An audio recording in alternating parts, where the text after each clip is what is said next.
আরে আজকালকার ছেলেপিলেকেও পড়াশোনায় করতে চায় না। আর আমাকে সে বাপ দাদারা মনে করে যে নদী খাল বিল পুকুর সব চষে নিয়ে বেড়াইছে, তাও সে পড়াশোনা করেছে। হ্যাঁ ভাই, ঠিক বলেছিস। আমার দাদা তো যখন আকাশে বিদ্যুৎ চমকাইতো তখনই এক দু লাইন পড়ে নিত। হ্যাঁ, আমার দাদা বিড়ি জ্বালাইতো, সে বিড়ির আলোয় পড়ালেখা করতো। তালি তো তোর দাদা খুব শয়তান ছিল। আরে তোদের কথা বাদ দে, আমার দাদাকে দেখে তো পুরো এলাকার লোক জ্বলতো। আমার দাদা সেই আলোতেই পড়ালেখা করতো।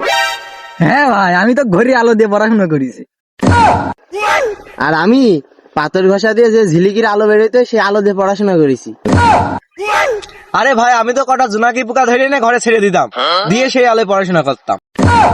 আরে বাড়া, আমি তো আমার বউর উপর আগুনে পড়াশোনা করতাম। আরে ভাই, আমি তো আরো বেশি ডেঞ্জারাস ছিলাম।